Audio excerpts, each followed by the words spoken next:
friends with Helena. They just all are close. I also called her Helena, and her name is Nehemia, not Helena. I don't know who that is. I just made up a person. Hey, everybody, this is Kat. And Rachel. And you're listening to the Smut Peddlers podcast, a show for people who love books, especially when they're smut. We discuss our likes, our dislikes, and share all our favorite moments with you. Today we're talking about Throne of Glass by Sarah J. Maas, so grab your favorite beverage and get ready to burn with us. So today's book is Throne of Glass, and we wanted to caveat that with there are a few trigger warnings, mostly because this is considered a young adult book. It is a fantasy book as well, which these are pretty common things in fantasy books, but I wanted to throw them out there as just like a, hey, if you're unfamiliar with fantasy books in general, there's definitely blood and gore. There are trauma and nightmares that are referenced, torture, murder, attempted murder. There is a lot of talk of grief and loss, depiction, death of importance to the main characters, and suicidal ideation. And so I just wanted to put that out there. A lot of fantasy books have a lot of these components in it. There are like wars and blood and massacres, and these are just things that are commonly occurring in fantasy books. If you are new to Sarah J. Maas or you're new to fantasy, we wanted you to have that information kind of at the forefront as a just in case you haven't read anything like this before. We are here. We are starting Throne of Glass. I'm very excited. This series doesn't require too much introduction. It is one of those things that you've either already read it or you've at least heard of it and you're aware of its existence and kind of what it's about. But this is Sarah J. Maas's first series. It is the series itself is called Throne of Glass, and it's also the title of the first book. It's a young adult until about book 5 fantasy romance. The series is full of twists and turns. It's a beloved series by fans of high fantasy and romance, and this is also the series that kind of was in the back of our minds when we decided to start this podcast, because although I have read it, Kat has not read it. So when she was talking about getting ready to read it, like I was going to want to have all of her reactions and talk to her about it as she was reading it. So we figured, well, why don't we just also record it and then post it for all of the other people that we talk to about books to be able to listen to, and the rest of you who have joined us since then. So there are multiple ways that you can read this series. We have decided to do the romantic order. This will also be posted on our socials in case you want to reference back to it, if you want to read along with us. That order is going to be Throne of Glass first, which we are covering today, Crown of Midnight, Heir of Fire, Assassin's Blade, Queen of Shadows, the tandem read of Empire of Storm and Tower of Dawn, and then Kingdom of Ash. The first couple books we're going to be doing as single episodes. Of course, as the page count gets longer, we're going to break up some of those books into multiple episodes. All of that will be shared on our socials with our schedule. Each episode will have spoilers for the book that we're going to talk about, but as a reminder to people, we have already read ACOTAR and Crescent City. There is a very good chance, since they are also Sarah J. Maas books, that we will reference them at some point, and we can't guarantee that we won't spoil things from those books. Let's get started with our first book for the Throne of Glass series, Throne of Glass. In a land without magic, where the king rules with an iron hand, an assassin is summoned to the castle. She comes not to kill the king, but to win her freedom. If she defeats 23 killers, thieves, and warriors in a competition, she is released from the prison to serve as the king's champion. Her name is Celaena Sardathian. Crown Prince will provoke her, the captain of the guard will protect her, but something evil dwells in the castle of glass, and it's there to kill. When her competitors start dying one by one, Celaena's fight for freedom becomes a fight for survival, and a desperate quest to root out the evil before it destroys her world. So I rated this 5 stars when I read it for the first time back in 2023, and I honestly stand by it. I am sure that people can talk about how it's her first book that she wrote. It's one of the, other than the Assassin's Blade, which she did technically publish, I think, first. Well, she didn't publish it first, but she wrote those first. It's a collection of short stories. She wrote those first, and then she wrote Throne of Glass after. Throne of Glass is a little bit more polished, but it is still young adult. She wrote it when she was very young. But honestly, it holds up. I loved it. I gave it 5 stars. I think it's worth the read for sure.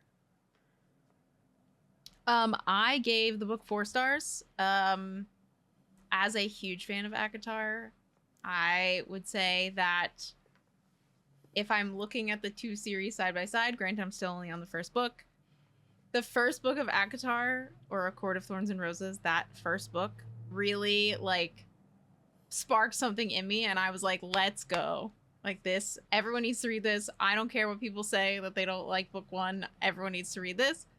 I went into this knowing a lot of backstory of people thinking that it was like the first 3 books are like not the best of the series, and I know that obviously books get better as you go through a series because you get more information, you build a character up, and you start to like characters more. I really enjoyed the first book. I would still highly recommend it. I would say it's still a wonderful read. It wasn't as good to me as A Court of Thorns and Roses, which is the only reason I gave it a 4 star. I would say it definitely is in the ballpark. I had no issues with the book. Because it's young adult, I obviously can't relate to it as much. It's also fantasy. Like, I don't live in a fantasy world. You were telling me that you can't relate to an assassin that was trapped in a prison? That's crazy. Yeah, I would love to be an assassin, but you know, whatever. Not the trapped in a prison part, but the assassin part would be great. The assassin part would be great. Yeah, so 4 stars. Also, 0 peppers. This is young adult. Young adult. There no is peppers. kissing. That's it. So 0 peppers. Oh my god, spoilers. Crazy. But yes. Yeah, 0 peppers. It is young adult. Now, I did say earlier when we were talking about the series as a whole that it does ramp up, which is why if you look online, this book will be listed both as young adult and new adult, which I think is fair because although the first book is young adult, it does grow over time and it, you know, the spice level goes up. So just keep that in mind in case you're thinking of recommending the whole series to your niece or nephew. Yes. young people in your lives. Do your own research before you recommend books to kids, please. Yes. So one thing we wanted to start it off with, I obviously, this is the first time I'm reading through this book. Rachel has read this before. I have highlighted characters that I feel are going to be important in the long run. So ones that showed up in this book that maybe were glossed over or had large parts in this book that I think will be important in the future as you go through the series. And as you go through this, I just want to give you this is a solid first list of characters. It's very, I got very excited when I was reading all the names. I was like, yeah, okay, great. Yep. We got important people covered here. This is great. I'll also give little kind of descriptions of the character, and why I think they might be important. Obviously, these are all theories. I have not read the other books. Rachel will not be saying, yes, that is correct. They are important for that reason or not. She's going to be a, like, very, like, non-committal. I'm not going to spoil anything. Yeah, she's not going to spoil any of the amount books. of people that I have already messaged and know that we're recording these, and I've been like, I'm so scared that I'm going to say something that doesn't happen in the book we're talking about, and it's going to spoil something major. And I will give a very big shout out to our boys book club that we have, our book club boys, because they were like, you've got this. Everything's going to be fine. Don't stress about it. Because they also have read everything. And I was like, what if I accidentally say this and not that? And they're like, you have more self-control than you think you do. It's like, I don't know about that one, but all right, I'll take it. So, you did really good with ACOTAR. I read ACOTAR after I she did so well with ACOTAR, and I was so happy. And Crescent City. Other people spoiled things for Crescent City for me. I did not spoil the major I'm so proud of myself. I did not spoil the major cliffhanger spoiler that happens at the end of Crescent City Book 2, which I'm not going to say out loud in case you haven't read it yet, but for everyone else who's read Crescent City, you'll know what You I'm know. talking about. If you know, you know. And you will also feel proud of me, and I appreciate that. Thank you. It was really hard. So, our characters that I have listed, obviously, Selena Sardothian. She's our main character. She's our female main character. She's Otterlin's assassin, and she is from a place called Terracin. I was not really introduced to Terracin as a location. I know it is her kind of birthplace. I know that it was pretty much taken over by Otterlin, and a lot of things in that location were kind of wiped out. Like, this is a war scenario type situation. So they took over a place, they kind of conquered it, and they wiped a lot of people out of that location. Next character is Kale Westfall. He's the captain of the Royal Guard. I put in parentheses love interest. He isn't officially a love interest, but there are kind of like lovey tendencies between him and Selena. Nothing happens. It's just the vibe. It's all vibe. I just want to know your first reaction to Kale now that you've finished the first book. I don't hate Kale. Okay. I believe him as a character that was brought up in a very specific way and has always kind of battled this idea of the like mass killings that occurred under his king. And he maybe didn't agree with them, but he also didn't really do anything to stop it. I don't hate him as a character. I like the idea of him and Selena maybe being love interests together. Like, I am okay with that idea, at least for now. Obviously his character hasn't been like, I wouldn't say his character is very like built and well-rounded in book one. I'd say you get like a very brief get a lot of glimpse of him. I think you don't get a ton of backstory, but you do get a decent amount of his inner dialogue, especially like you were mentioning, like they do talk about him not approving of Selena for most of the book. Yeah. As the fact that she's an assassin. And he's like, that's bad. Yeah. Assassins are bad. Period. Killing is bad. But then he also is like, he's but so my king moral. does this. Right. It's that problem of like he believes in a true sense of morality. Mm-hmm. There is no gray area. It is black and white. If you do bad things, you are a bad person. If you do good things, you are a good person. Mm-hmm. And then he starts to find out like, oh, my king does bad. Wait, hold on. That one doesn't. Yep. That hurts my brain in terms of moral compass. I don't know what to do now. Yeah, he is like your stereotypical commander of a guard. Like, he feels in his power. Like, he was given this like job, and it is very important for him to kind of put out the ideals of his king, and like he's grew into this person who believes his king to be good, and then as the story progresses, he's realizing like all of these things are happening and maybe the king is behind it, and he doesn't agree with that. So I think in this book you get this idea of he doesn't even know what's good or bad anymore, and he's trying to figure that out himself with all the other characters. Cool. Yeah. Next character I've written down is Dorian. He is the crown prince of Otterlin. He is also a love interest.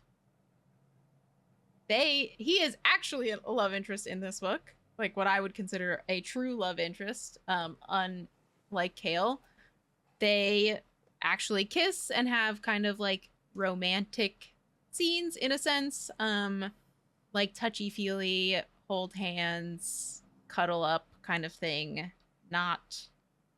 He has a lot of inner dialogue of like him falling for Selena, and there is a point where Selena kind of like cuts it off, and it says like, yeah, I ended things as if like it was a thing. There was no like real they are dating It does feel or like you go through like very much like a situationship, and then she's mhm, like, I'm gonna. This I'm gonna can't be back a thing. up from I'm gonna this. not do that. Yeah. I I remember describing him to someone when I read the first book. It's like, oh, he's just like the royal crown fuckboy of Otterlin. Hmm. Like he's Yeah. just He gives out that he vibe and then he like really falls for her. Like that's how kind of he is described at the beginning is like yeah. he will be with whoever wants to be with him at the time. Whoever fancies him at the time, he's like down for it. Um and then he meets Selena and things kind of change, his ideals change. He starts thinking about like him in the future and like what he wants out of life and like he doesn't want to just marry to marry for political reasons. He wants to marry for love and like these all these conversations come up of him and who he wants to be and Selena's kind of like Yeah. bringing out this better side of him. um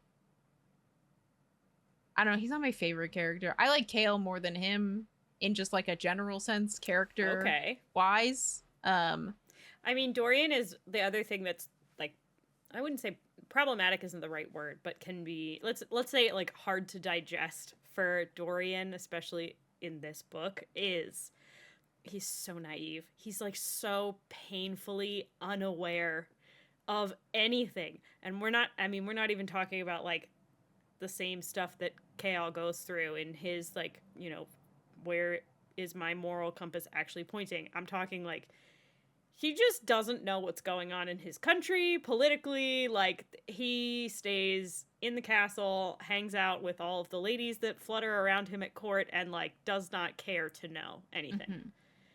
And that's He just like his life. And he because he's very privileged. He's a prince. Like he doesn't his dad doesn't really like involve him in any of the meeting things in the first place. yeah. So, but he also never makes any like initiative to go and learn, being that he is the crown prince and will be king eventually. Mhm. So, Yeah. you know, would like to see more from that, but Yeah, you get he what you get. is what? He's 19, she's 18, She's 18, he's 19, 19, and and Kale is or 20. 22. Kale's 22, yeah. Yeah.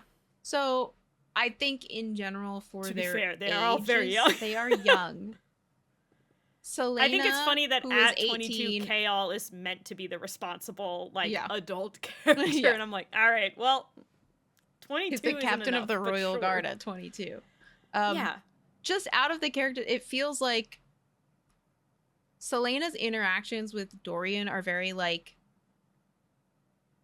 kid-ish, like high Yeah. school I mean, sweetheart kind of like he's a huge flirt. He never yeah, takes anything seriously. yeah.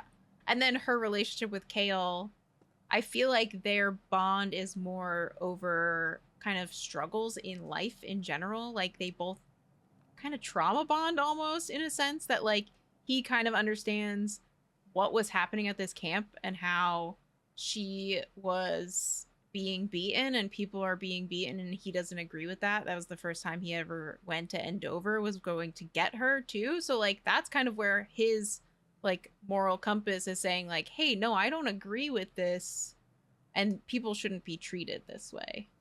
Yeah. I think that's why I like Kale more. Granted, it could just be it really is like a I would say Dorian's character. He gets better over the book, but overall his character is more like childish and naive. I think that I completely agree. If I had to say who had more character development over the book, it's absolutely Kale. Like Kale has so much more character development and depth and change over this first book than Dorian does. Like Dorian essentially is like the same. He's still very concerned with himself at the beginning of the book Mm-hmm. and very concerned with himself at the end of the book. He's just now concerned with also Selena, which is still mostly about him. So Yeah. Okay, next character that I have is Nehemia, and she is the princess of Eelway. She's also, I have noted, a master of word marks. what are She those? Those aren't is important. introduced She is visiting the kingdom of Otterlin, um, as what we would refer to as like a spy, maybe. She's there for information. She's there to kind of understand a bit more how the kingdom is run and like what's going on.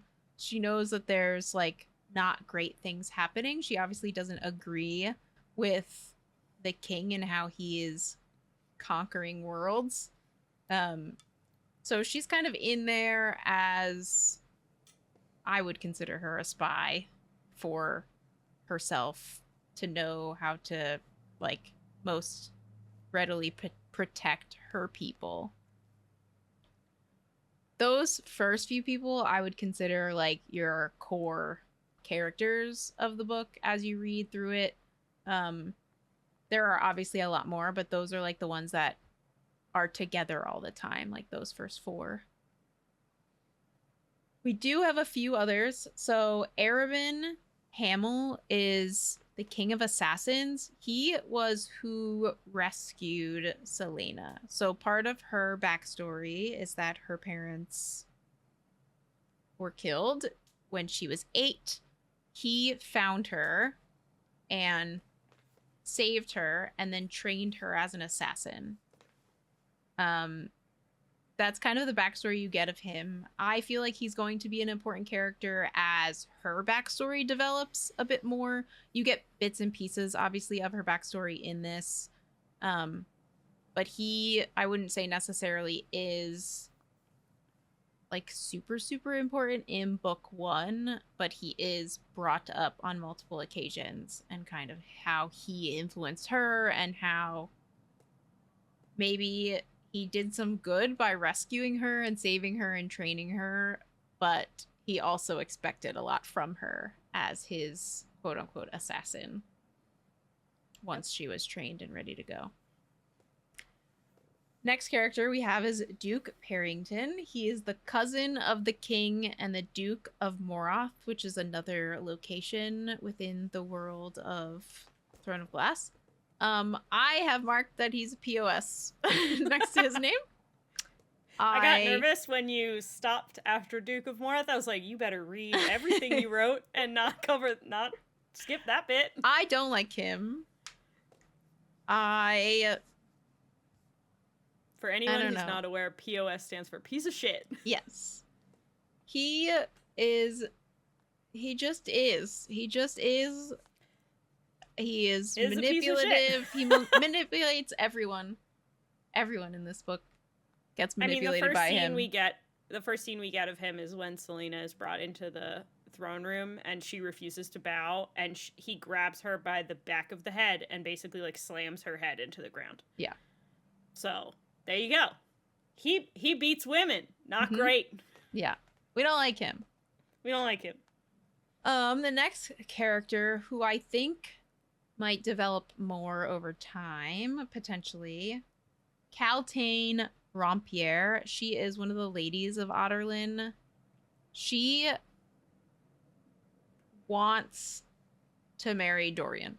Like, her goal is to be princess and then queen of Otterlin. Like, she's out here for money and nobility. That's all she wants is nobility. She wants the money. She wants the power. She wants the pretty dresses. Yes. That's it. In this, we get a glimpse of the fact that Parrington manipulates her a lot. There is also talk about a ring that he has. Unsure how that is factored in, but he has a ring. There's also talk she gets these like chronic headaches, and it's always when things are happening around the castle. Like, fights are occurring 2 days before. She's always getting a headache prior to like someone dying or like something happening. Like, these headaches coincide with a lot of things. So I have a very strong feeling that she was a pawn for a lot longer than they actually tell you. She at some point poisons Selena, and I do Yeah. I don't like her as a character, but I also don't necessarily think that it's all her. Mm. You That's don't my like her as a person. I don't like her as a person, but I don't think it's all her. I think there Yes. is a lot of it is her, and they figured out that that was how she was, and then they used it to their advantage to manipulate Yeah. her to do things for them. And by them I mean Parrington and the King of Otterlin. Yep. Then there's Kane. Kane is a very important character in this book. He is so there are champions, as Rachel had said earlier. Selena is Dorian's champion. Kane is Parrington's champion. So they're going head to head throughout the entire book of fighting to win as the champion to like be the king's champion in the end. So It's that basically they can be his right hand. It's like the whole driving purpose of the book Yeah. is very, I think it's like very similar to the way that like in the first ACOTAR book it is built around these trials. Like that is the main driving storyline factor. It revolves around these trials. In this book, in Throne of Glass, Selena is basically like taken out of Indovir, which is the prison that she was in, because Dorian has chosen her as his champion for this contest. And at the end, whoever wins becomes the king's like assassin. And all of these different noblemen pick different champions, and then they go through a set of trials to test who's the strongest, the smartest, and that kind of thing. And then that person would win after. So that's kind of, as all of this other stuff that we're talking about throughout the book is happening, it's all around these trials, and it's the reason that they're all there. I mean, it's even one of the reasons that Nehemia is there in the first place as well, is, you know, she's there to be a political pawn and also for this this contest. Mm-hmm. Yeah. So Kane is Parrington's champion for these battles. He ends up being like the bad guy, the villain, like the very in your face villain. I think there are multiple villains in this book. I would say Parrington is a bad guy. The king is a bad guy. Kane is like their pawn to do all the work.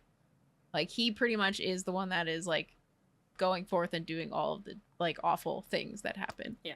He's definitely like the bad dude, but not the man behind the curtain. Yes. That's for sure. Next I have the King of Otterlin. He is just that. He doesn't have a name that I recall. I don't remember him having an actual physical name other than the King of Otterlin. Like people just refer to him as the king. When quotes are in the book, it's just the king this. Yeah. So he doesn't have a real name. My assumption is he would have the same last name as kind of everyone else in his family. I don't know how to pronounce their last name. It's like Havillard or Haviard or some Haviford. Havillard is close. I'd have to re-listen to the audiobook. Havillard. The problem is I know how it's supposed to be pronounced. It is just genuinely a hard name for me to pronounce. Havillard? I think Havillard is pretty close. Yeah. But there's... Either way, I think that's his last name. Yeah. The queen's last name is that. Dorian's last name is that. Pretty much everyone that's related to him has that last name. I think it's a fair assumption that the king's last name is Havillard. Yeah. Look, it's not a spoiler, but I will give you that one. That is his last name. Okay. I also have a note under my character that he knows about word marks, but goes off on, like, doesn't, pretty much portrays that he doesn't know what these are and that magic isn't a thing and word marks are tied to magic. And so he just, like, he makes it He's not banned known. magic. He's a man of magic. Yeah, but it's also banned in the kingdom itself. Yeah. Yeah, which he has instituted. He's, like, banned it. Correct. Completely. Yeah. Boo. Next character. Fantasy lands that ban magic, not a good sign. No. There is next character would be the Queen, Queen Georgina. She has kind of like the big thing behind her. She has this like court and like these plays and shows are put on. My assumption is like she just has this area for her entertainment. It's kind of how her character, she's just kind of like off in La La Land while all these things are happening. She like doesn't know what's going on. It's very like, I still don't fully understand her as a queen. I feel like she might do like a U-turn and at some point become important, maybe. I don't know. I don't see her like she didn't, I kind of like forgot about her existence until I started writing up character names and I was like, oh yeah, the queen exists. Like, duh. There's a queen somewhere. Yeah. So the vibe you get from her is like she sits and watches these plays. Like people put plays and shows on for her, and like that's what she does all day. Is she watches these things. She also just thinks about her youngest son Holland, who's at school currently. He's 10, and then she also like is really just obsessed with trying to marry off her son Dorian. And that's kind of, she's also a little manipulative. Yeah, super manipulative. She like because every other the younger character. Yeah, the like, younger brother is problematic. Yeah. She like love this younger son, like she only says like good things about it, and then every other thing you get from other characters, like this kid is also a piece of shit, so like he's off at school. Just, like, make sure that you become king, please, because your younger brother will be a problem. Yeah. And then I put the younger brother's name because he really is only mentioned, but my assumption is he's mentioned for a reason, like other than backstory. So we have Prince Holland, Dorian's 10-year-old brother. I have it noted, known as rotten to the core, and that's how Kale describes him. Kale, our moral compass is concerned about this kid. Yes. So not a good character. If something happens, I think in the future, maybe if Dorian like vetoes his dad, like Holland's gonna come in and be like, I'm on dad's side or some shit like that. I don't know. Like, just these are my theories, obviously. And then we have another brother character, which is mentioned but not talked about, and it's Taryn Westfall. So Kale has a brother. He also obviously has family. He's been ostracized from his family. You get this kind of idea that it took the captain of the Royal Guard role to escape his family. There is also note that there is some form of title that Taryn now has because Kale has left his family. And that is kind of all I have on him. Not a lot, but it is mentioned, and my assumption is it's mentioned for a reason. Either backstory to Kale or Taryn might become a person of interest at some point in time. Then we have two past characters that are brought up and are big factors in this book. Elena and Gavin. So Elena is the dead queen of Otterlin. She, during this book, helps Selena. Gavin is her husband, the king of Otterlin. There is this notion in their history that she was just this like damsel in distress, but in reality she fought alongside Gavin, and she was very much a like warrior in her time period of being alive. And so those are like my main characters that I think are from this book, are important at the time or will become important in the future books. Fantastic. Yeah. Again, it is a very solid list. Yeah. Take with that what you will, because you will not get more from me. So, all right. So as we had mentioned, this book really is centered around these trials. So, it starts the way that you get a lot of backstory on Selena is through everything that she has gone through is almost they know a lot about her because of who raised her and where she trained to be an assassin, and then when she was caught and ended up in Endovier, Kale has a lot of information about what happened to her because he's the captain of the guard. Like, he can get the information on her that he needs. So the book kind of starts out with her being retrieved from Endovier by Kale and Dorian, and she's given the chance to be the king's champion. And I do appreciate that she thinks about it for a little bit. She's like, I don't know if I want to go. This just seems like, I'll take one prison and go to another. But Dorian does make a deal with her to, if she goes and she wins and she is the king's assassin for 4 years, he'll let her go and she'll have her freedom. So she does accept, and goes with him to the castle to be the king's champion for this competition. Yeah. There are a lot of things on the way from Endovier to the castle that I found as like very important things that happen that are very briefly touched on. I feel like they really set up the idea of magic existing in this world, even though it's been kind of denounced and like eradicated, as they refer to it as. They're traveling from Endovier and they go through Oakwald, which is referred to as Brannon's Forest.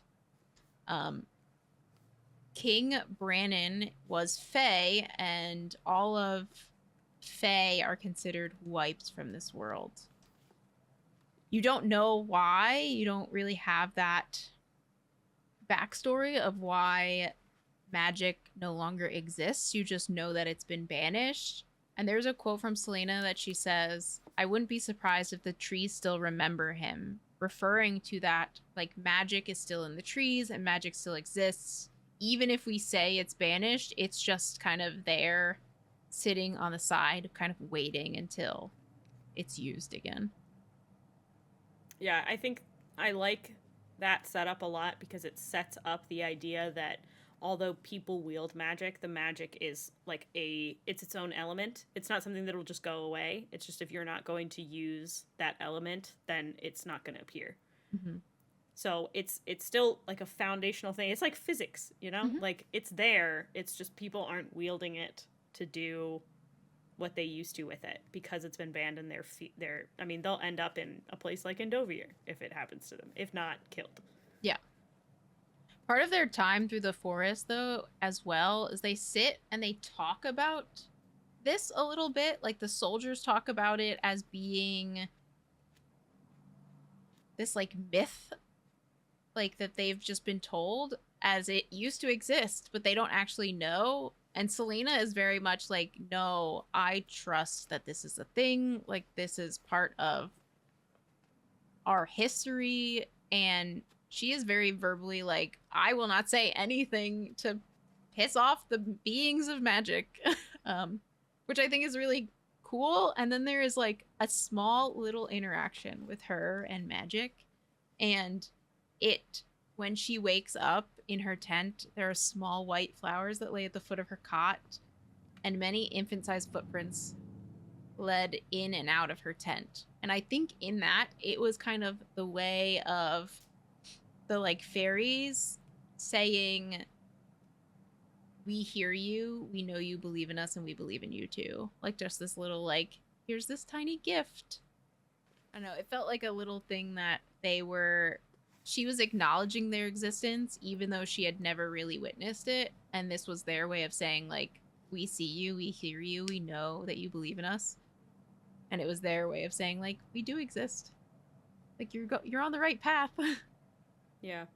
I mean, Matt, she's from Terrasin, which is a neighboring kingdom that the king has kind of taken over. They hadn't banned magic.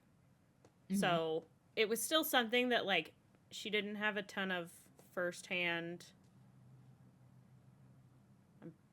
Yeah, she didn't have a ton of, like, firsthand experience with it, but it is something that, like, from her culture, she absolutely would have believed in. Mm-hmm. Yeah. I also appreciate that during this entire, like, during all these conversations that they're having, they do mention that, like, everyone thought Selena was, like, a lot older. Mm-hmm. Like, no one wanted to admit to the fact that they'd been bested for so many years by, like, a 19-year-old Like a girl, so they teenager. all thought that she was, like, a lot older, Mm-hmm. and then let everyone believe that lie. Which They I also thought didn't was believe great. she was a woman. Well, yeah, but that's less surprising. Yeah. What? I'm A shocked. woman bested us? Oh my goodness. How dare. In this kind of area where they're traveling, there was a quote. It's not necessarily a quote, but it's a part that I highlighted in the book that I think is of importance of her as a character and kind of what she will become potentially. So this is her like inner dialogue. She didn't wish to reign over the city again. Magic was dead. The Fae were banished or executed, and she would never again have anything to do with the rise and fall of kingdoms. She wasn't fated for anything, not anymore. That feels very important. That line by itself feels like it's going to come out later. You said something earlier when we weren't recording. You were like, it felt like something that's gonna come back to haunt me. Yes. I thought was so good. It's definitely. And I feel like this exact line is one of the ones that you highlighted, and you were like, if I don't highlight this and remember it, I'm going to kick myself if I ever reread this. Yes, something's gonna come up later and be like, oh, I remember that. That's a thing. I did it! Happened. So this is one that I think is gonna play as a high importance to her character. The fact that she believes I think that she knows that she was fated for something, and that she believes, due to her circumstances, that that's not possible anymore. And I think as the books progress, it's going to like it's going to come to her again. I think she is fated for something spectacular. I think this is an ode to that. I think this is like a hint to say this is going to be bigger than you think it is. So, I think it's a really great way to set up her importance as a character, and like why we should care and why we should pay attention to the things that she is going to be doing. And then, you know, the reason why a bunch more books exist about the series as a whole. yeah. This is book 1 of what, 8? 2, 3, 4, 5, 5, 7, 6, 8. Yeah, 8. 7, yeah, 8.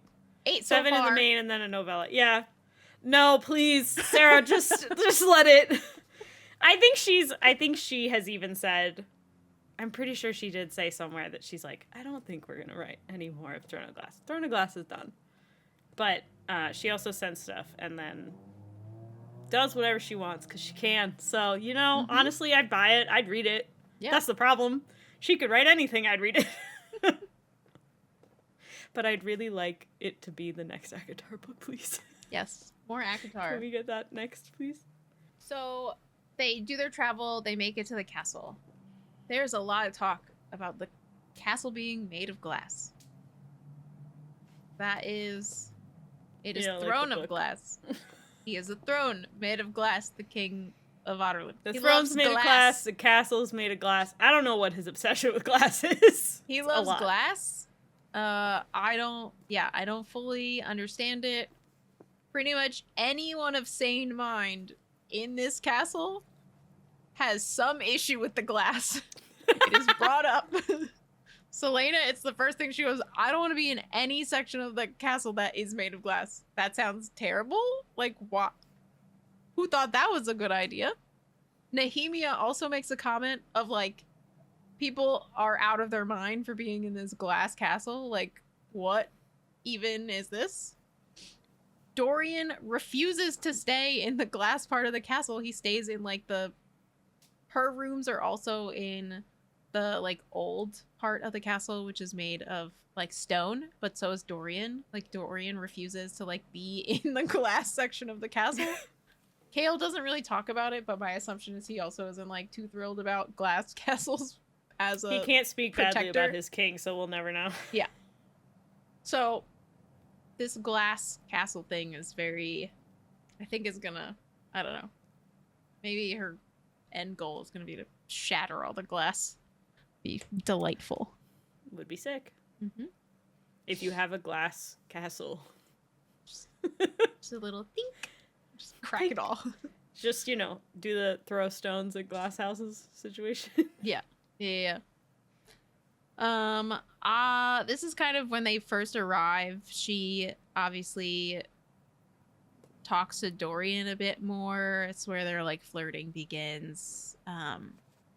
She's told she gets a tour sort of the castle by Kale. Not like a huge tour, but enough that she kind of knows the lay of the land. They go past a library. He mentions that you can't like take out any of the books, and she's just like, what's the purpose of a library if no one's reading anything? And so she concocts this plan and writes a letter to Dorian, and she's doing it in a manner that's very like, your ways are stupid, but I'm gonna do it, like ask permission anyway. She is extremely sassy, and it is one of the things that makes her so such sarcastic. a good character. It's one of the things that when people talk about Crescent City or ACOTAR or Throne of Glass, the thing that people love about her over Feyre is like, she's just such a badass. Like, she is just so good. She's so sure of herself and cocky. Mm-hmm. And I also have the letter because it's one of the favorite things that I have highlighted in the book. Her letter to him says, "Your Highness, it has come to my attention that your library isn't a library, but rather a personal collection for only you and your esteemed father to enjoy. As many of your millions of books seem to be present and underused, I must beg you grant my permission to borrow a few so they might receive the attention they deserve. Since I am deprived of company and entertainment, this act of kindness is the least someone of your importance could deign to bestow to a lowly, miserable wretch such as I. Yours most truly, Selena Sardathian." It's so good. I just love it because, like, I have this idea of Dorian reading it and being like, you sassy little shit. I feel like he read it and that was like his first like turn of like, oh, this is gonna be fun of her being here. Like he's gonna enjoy his time. And at the beginning of the book too, like he makes so much of this feel like a joke. Well, not a joke, but he just doesn't take stuff seriously. So like he's having a grand old time because his dad's also pissed that he brought her. Mm-hmm. Like he's furious that she is the one that he chose. Yep. So anytime he has a chance to bring her up and be like, oh, hey, Selena's gonna go do this with me, or Selena can do, like, she just gets to go and she's under some guard, but like she still gets to kind of go around the castle and look at stuff and do stuff. So Dorian then delivers her books, kind of as part of his like peace offering to her. I think this kind of pivots. Like this is where he's like, this girl isn't just another lady of Otterlin who's trying to get his money or his attention or whatever. She's like intelligent and wants to read and wants to like learn things and be lost in these worlds within books, which I think is something that he doesn't really look like, hasn't been looking for in someone. And so he is thinking like, oh, I can like have conversations with her and like not just want to bash my head against a wall. Not relatable at all. Yes. Definitely Especially not in relatable. this specific context. Mm-hmm. I do think it's awesome. I think it's adorable that they start a book club, basically. Yeah. Because he does deliver her specifically books that he had read recently and enjoyed, and specifically asks that she read those so that they can then talk about it, which is great. Later on, he is in her rooms and sees a book and picks it up and is like, "This is the one I gave you." And she goes, What do you do? "Yeah, sometimes I read other things." And he's like, "This one's about like romance." And then he flips to a thing and it's like they disrobe in front of each other or something. There's like something along the lines of like something romantic happening. He goes, "Oh, what are you doing? What are you reading?" She's And he reading like smut. slams it shut. And she's like 1,000% reading smut. Just, it is romance. She's reading romance. And she's like, "Get out of here. Maybe you could learn something. You should probably read it." That would be our advice to any Anyway. man who decides to read or Yes. listen to our podcast. Please read smut. Hook, Line, and Sinker, or read Unfortunately Actually Yours. yes. Thanks. This is kind of around the time that we're introduced to Nehemia. They meet in passing. She is speaking in Eelway, and Selena knows Eelway from her time in Dovir, and she responds to Nehemia in Eelway at the best that she can, and so then they start communicating in another language around people speaking their, like, not her native tongue or native tongue, and so Nehemia kind of takes a liking to Selena because she's like, wait a minute, this girl knows my language. Like, maybe She also can't she's speak. trustworthy. She can't speak the common tongue. Yes. Like, everyone does not think that she can speak that language.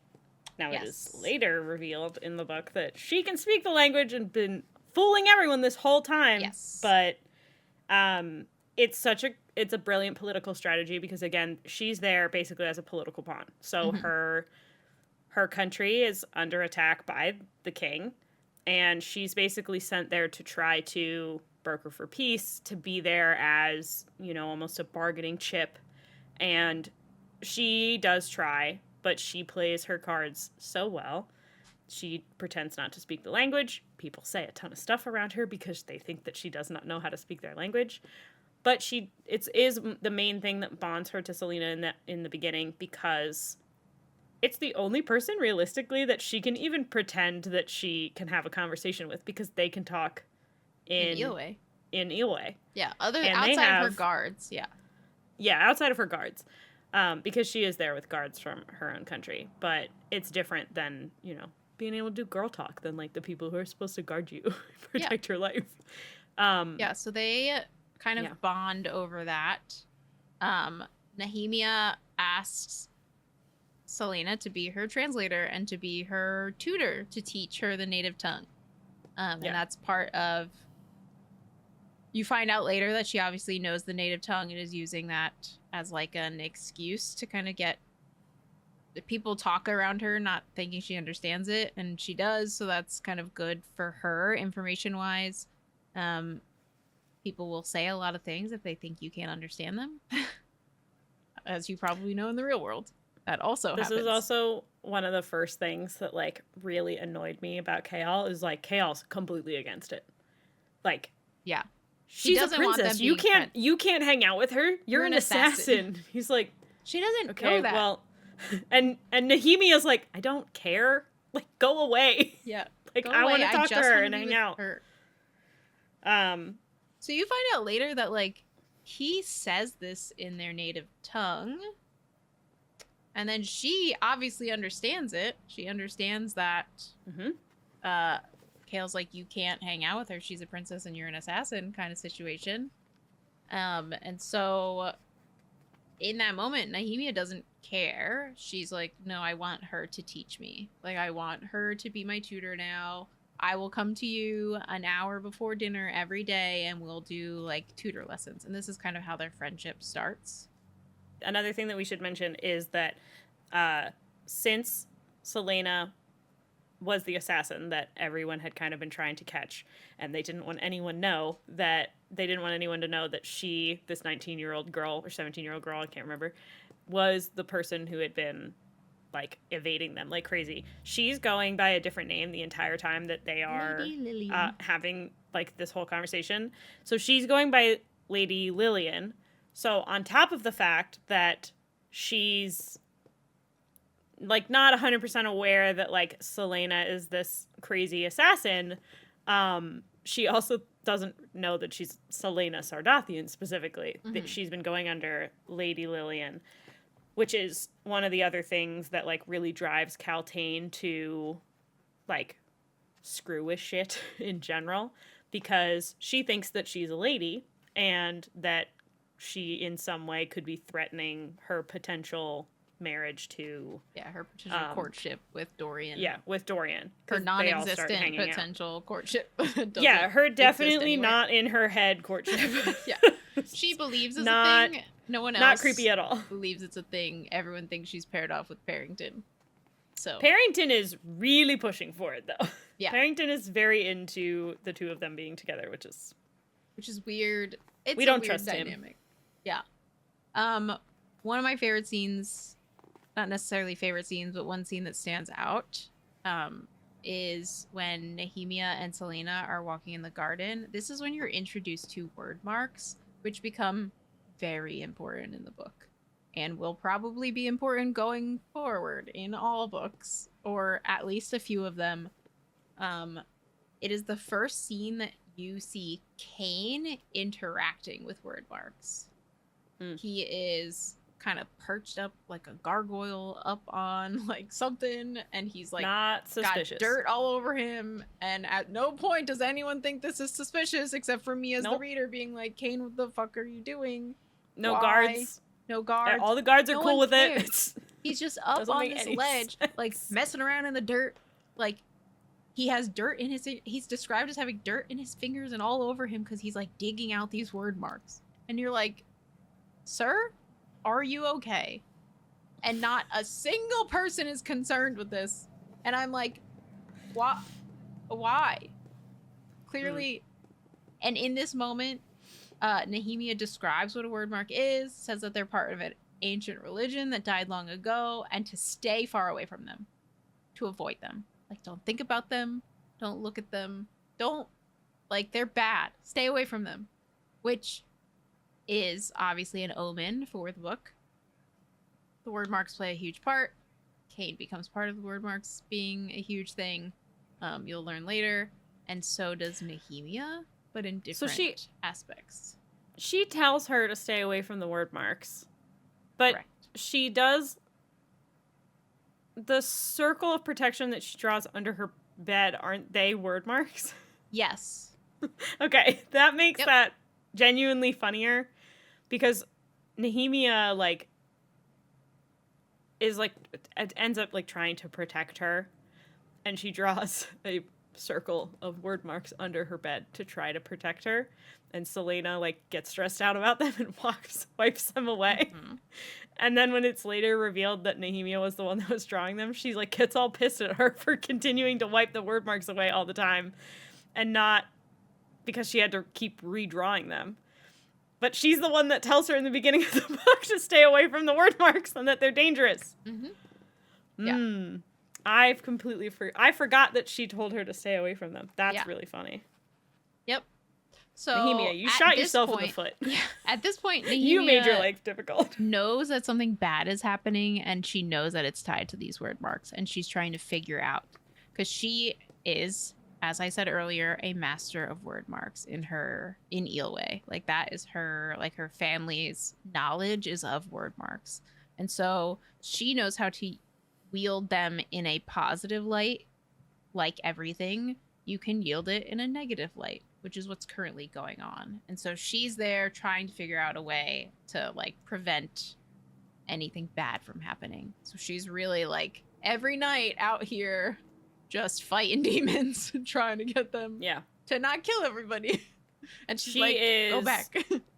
She feels like so truly like Selena's equal in that, these are young women. Totally not a threat whatsoever. Everything's fine. Don't have to worry about them. Yeah. One's an assassin. The other one's basically like a super well-trained super spy who speaks multiple languages and is really great at deceiving people. Mm-hmm. Yep. Pretty much. I love them both. Yeah. What a great duo. At this point, this is when I was like, Kane has to do with these word marks, and Kane is behind whatever's happening. Kane is also Duke Parrington's champion. Yes. Which we did mention at the beginning, but is definitely important to just mention again because, Duke Parrington definitely seems to be pulling a lot of the strings throughout this whole book. He's got Caltaine under his finger. He's got, like, the king and him are, like, very close. They are, they are basically, like, he's on his council or something like that. Like, him also being in charge, or not in charge, but having Kane as his champion, we're automatically, like, very suspicious of him. Nehemia kind of warns Selena of word marks. It's the first time Selena is introduced to word marks, generally speaking. Then she finds a secret tunnel. Secret tunnel. I hope that's secret not copyright. Tunnel. It's probably not. I don't know. And this secret tunnel starts in her room. Convenient. One day she notices a curtain kind of like moving in a breeze that doesn't exist. She's like, no windows are open. Why is that curtain moving? And then she goes and feels, and she's like, why is there a breeze coming from this wall? And then she presses it, and voila, there's a door to a secret tunnel. All these tunnels go underground through the castle in many different areas. She comes out in one spot, and they're having like a big party, and so she sees Kale at a table, like with people, like, I don't know. I don't remember what event. There's multiple events that happen. And so she sees them there, and she's like mad because she's not a part of it, and she wants to be there. And then she follows down this other one, and she ends up in front of the sarcophagi of Elena and Gavin. So, as I said earlier, Elena is the dead queen of Otterlin, and Gavin is the dead king of Otterlin. So she's down in the sarcophagi. She notices that this is where Elena and Gavin are buried. There's a statue of Elena. Under it, it says, times rift, which I highlighted as potentially being important. They are in Rifford or Riffland or Riff, whatever the fuck. Riffhold. That's the location of Otterlin. Riffland. Rifflandia. You can keep that for later. So this comes up later. Times rift. So my assumption or theory behind this is that at some point there was a break in time. There's going to be some form of like world time travel situation. Either Elena, is coming to now time, or there is going to be a middle point where Fae still exist, or like Fae are in a different world that are considered a different time. There's there's going to be some tie to the fact that this central point is considered, what is it, Rift something? Rift hold? Rift hold, and that there is a time rift. I think that this area is going to really be important for that. Okay. At this point, you are also introduced to Damaris, which is Gavin's sword. This sword was very important because it slain the Dark Lord of Erewhon. Not the store. Erewhon was basically like the big bad of their time. Mm-hmm. Like very powerful, extremely evil, terrifying person, or I don't even know what he's classified as, if he's person or a being. Yeah. Of their time. They did kill him, which was great, but basically it's like it would be a huge asset to them to have this sword, because of, if it's able to slay Erewhon, probably can handle whatever's happening right now. Mm-hmm. So we love a good named sword in fantasy. Damaris, great name, great sword, very important. Yes.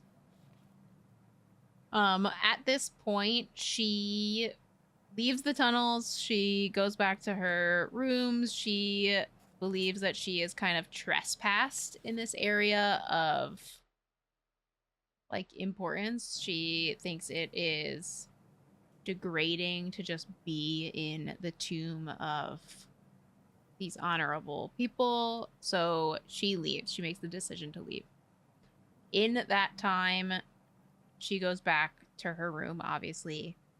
Later on, she dreams of the tomb. Like she has a dream. We learn at some point, maybe not learn, but my general gist of what is actually occurring is Elena is coming to her in her dreams. She's coming to her in a state that she can reach her without alarm. And so Selena dreams of Elena. Elena tells her, "You are going to be doing uh like good things. You are very important to end the badness that is coming to the kingdom. You are going to need to pay attention to your right side." She gives her like kind of hints of trials, which is kind of cool as well. She kind of tells her everything that's coming forth in a very coded manner. She is helpful in the same way that we can't just have people come and tell you what you need to know, not in riddles. Yeah. We have to make it complicated. Yeah, we So have to kind of like nudge it's nudge. always, yeah, like she basically she does do the thing where it's like, oh, there's, look to your left in the next trial. It's like, okay, great. The person to her left ended up being the The only poison person during master. the poison challenge that happened to be a poison master. It's like, all right, great. Thanks, Elena. Could you also like maybe tell me what we're supposed to be fighting? No? Oh, okay, cool. Thanks. Thank you. But thanks for keeping me alive. Yeah. So I I always have trouble with like how helpful can they be? And then I always want to know why not. Like I want there to be a solid reason as to like, oh, I couldn't tell you X, Y, and Z thing because I was a curse, or there's a curse, or there's, something specific that they can refer later that's like, I would have ruptured the space time continuum if I Yeah. told you about the things that were about to happen. Um, that's always really important to me for these things to be believable. Even though it's fantasy, nothing is really supposed to be that believable. But I have it in my mind that like Elena is a seer. And so she can anticipate by being where she is in time, she can anticipate what is to come. yeah, And so I think it's more of like I'm anticipating this for you. I'm anticipating this bad to come, and I can see little bits and pieces. And like, this is the information I can give you from those bits and pieces. Granted, that's not like something that is blatantly laid out. There's nothing in here that says that she is a seer and that is how she's giving information. That's just how I picture her as a character. Other than she's in this like in between worlds between life and death, I guess. She pretty sorry, much I'm looking something says, up real quick. I have a quote for that, like what she tells Selena, and it pretty much says, "Something evil dwells in this castle, something wicked enough to make the stars quake. Its malice echoes into all worlds." The queen went on, "You must stop it. Forget your friendships, forget your debts and oaths. Destroy it before it's too late. Before a portal is ripped open so wide that there can be no undoing it." Her head whipped around as if she heard something. "Oh, there's no time," she said, the whites of her eyes showing. "You must win this competition and become the king's champion. You understand that people's plight. Aurelia needs you as the king's champion." So she puts a lot on Selena. And Selena's like, excuse me? What? But what is it? Why? Like, what's happening? What's the bad thing that's coming? What can I do to help it?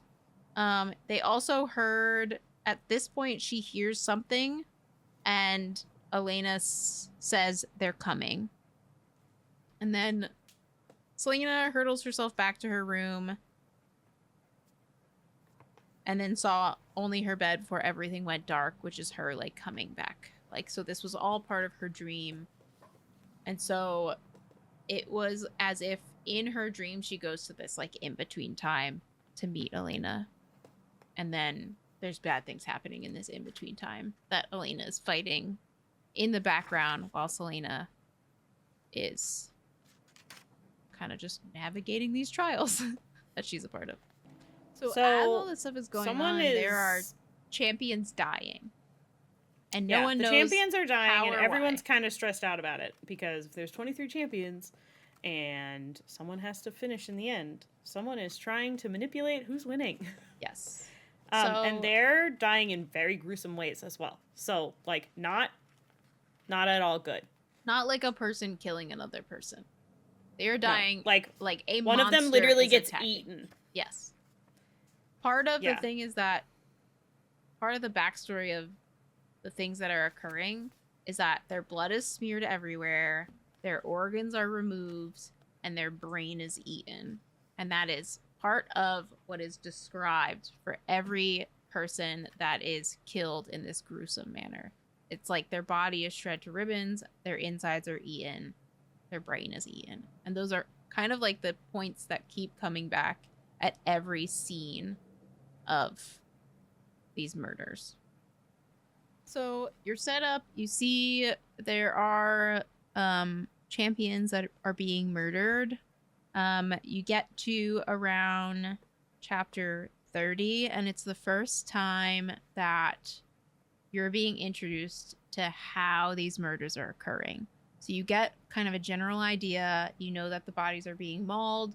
You know that their insides are being eaten. But there's no real scene that describes what you're looking at when you see one of the bodies. Another champion is murdered in this chapter, and it is brought to the attention of Kale, who obviously is the royal guard, and he's been heading all of, like, the research behind how these murders are occurring and what's happening.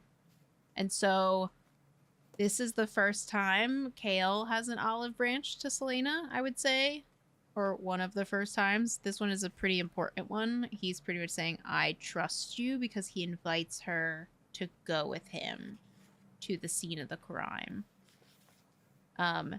In this scene, Kale pretty much looks at Selena and says, what do you notice? Like, pretty much says, what do you see that maybe I have missed in all of the other ones?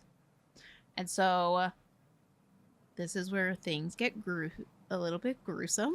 It is pretty descriptive of how this happens.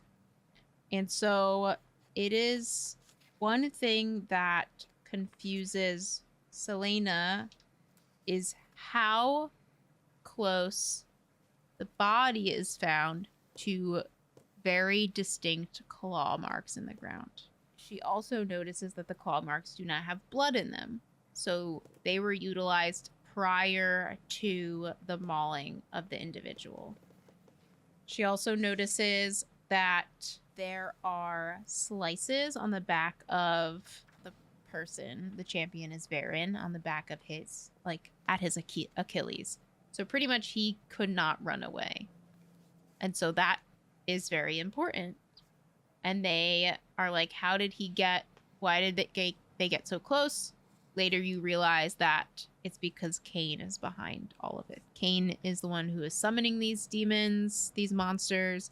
And so Varen and Cain throughout the story are pretty close for champions, as champions go. Pretty much they're like, they all kind of get paired off. Not officially, but pretty much Varen and Cain are paired together. And so Varen is murdered, and it plays a big point in the story that the killer was able to get close to this person, and you find out later that it's Cain, and so you realize that, like, Varen trusted him at least enough not to just murder him or summon a demon to do it for him. And so another thing that is noticed is it was always noted that there was blood smears in places. She is the first person to say that's a word mark. Like, that smear of blood is in a pattern that is a word mark. And so this is really where things get kind of tied together of like the word marks are part of this. There is somebody that they trust enough to get close to.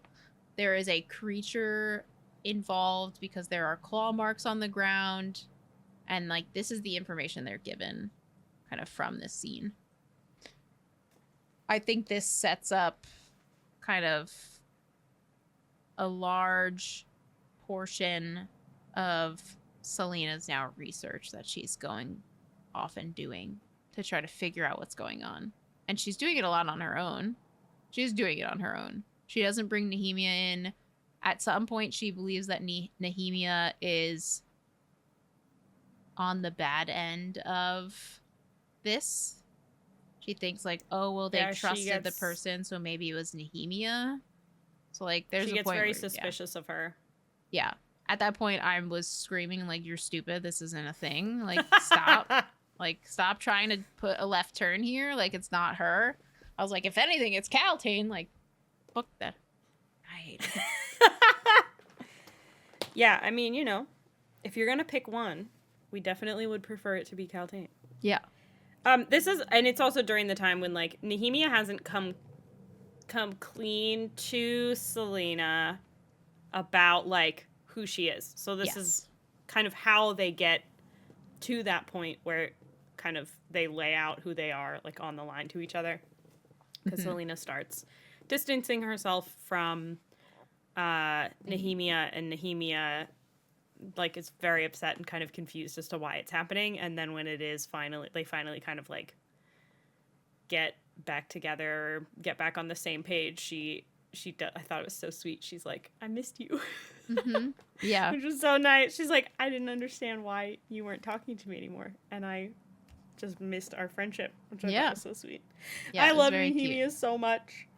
I like that they got very close. I hope that I hope that she stays like a pretty forefront character in all the books. I think they're dynamic together, and the things that they're going to do together is I think it's going to play a huge role in kind of how the books go forward. And I am very excited to see how that goes. After all of this happens, Selena suddenly gets sick and doesn't want to go to practice. Because I think at this point, like, Chaol is kind of training her, helping her with the trials. And Chaol goes to kind of see if she's gonna come to training, and she's like, "I'm sick, I can't go." And he's like, "What do you mean you're sick, you can't go? Like, what?" And she's like, "I'm on my period, leave me alone." Chaol's like, "Oh, okay, I'll go, bye, feel better." And he just dips, like, completely. Great job. And then Dorian basically comes by, like, a little bit after that, and it's like a totally different reaction. He's like, "Oh, I can hang out with you, and I will make you feel better," and like all that kind of stuff. So it's very funny that like they're both. This is like one of the first points too where you really start to see like, oh, they're kind of both interested in her. Yeah. Uh-oh. But they're all both having very different reactions to her as like a human being. Very different reactions. So Chaol kind of dips, and Dorian sticks around. And their conversation is pretty funny. She just wants him to leave, and he won't leave. Offers to read her a story. And she says, she snatched her hand back. "How about the story of the idiotic prince who won't leave the assassin alone?" "Oh, I love that story. It has such a happy ending, too. Why, the assassin really feigned her illness in order to get the prince's attention. Who would have guessed it? Such a clever girl. And the bedroom scene, it's so lovely. It's worth reading through all of their ceaseless banter. Out, out, out! Leave me be and go womanize someone else." I love that scene so much. It's so good. It's such a like good spot that talks about how they interact with each other throughout the story and how they bond. They truly do become, like, all of them become friends. Like, obviously Dorian and Kael were friends forever. That's kind of how Kael became the captain of the Royal Guard. But Selena, like, fits in and is friends with Kael. She's friends with Dorian. She's friends with Helena. They just all are super close. I also called her Helena, and her name is Nehemia. Not Helena. I don't know who that is. I just made up a person. I also was like, huh? At some point, I tried to remember Nehemia's name, and I was trying to describe it to a friend of ours, and I called her Helvetica, like the font. So, how? I can't even begin to understand the brain gymnastics that you had to go through to get from Nehemia to Helvetica. Don't know. It was in there somewhere. Okay. Tucked inside. They're not even... All right. The next thing I have tabbed as, like, a scene of importance, we touched on this earlier. It is Nehemia and her ability. She knows the native tongue. And so in this scene, and this really sets up, like, why Selena thinks that she has double-crossed her in some way and that she missed it. That she's, like, losing her ability as an assassin. Like, her critical thinking isn't there anymore. She is just trusting people willy-nilly. And she, at night, can't sleep, tells the guards, like, I want to go to the library. They go there. And she sees Nehemia there. And Nehemia is reading books about word marks. So Selena's like, why are you looking into this? And then she responds in native tongue to Selena perfectly. No accent, nothing. And so Selena is like, whoa, what the heck? Why can you speak so well? Like, I didn't think you were that good at this. And then at this point, she's still being referred to as Lillian as well. Nehemia responds, then you're like every ignorant fool in this castle, Lillian. And that is, like, how she leaves this scenario. And from this point, they stop talking. Like, Selena is very, like, on guard with Nehemia because she truly believes that Nehemia might be behind everything bad. And it's because of this scene. Like, this scene very much makes her think that way. Yeah. About her. I think it's very important that she learns about Nehemia. I would say this is my critique. I wish that they didn't have to have a scene. You gotta have a third act breakup in there, you know? I guess this was the third act breakup between two best friends. You gotta weave it in there somehow. I wish it would have come up in a manner that didn't feel so deceitful. Or I think that it is strange. I didn't like that Selena immediately was like, she's bad now. And I was like, well, I also think it's weird that Nehemia trusts her with so much information to come out as being deceitful by speaking to her in the common tongue, but then just not, like, explaining to her why she's researching the word marks. Then, like, why? Like, she's a master of word marks. Like, she could easily have just played that off as, like, this is just our family's thing.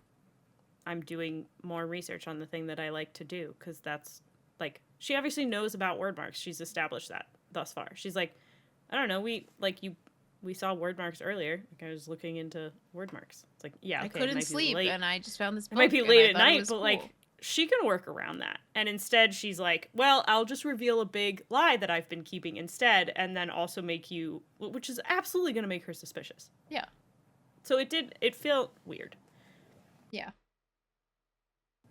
She even But like goes everything back gets and cleared up. forth. Like Selena goes back and forth in her mind of like, I shouldn't be feeling this way. She's been nothing but kind to me, but then she did this thing.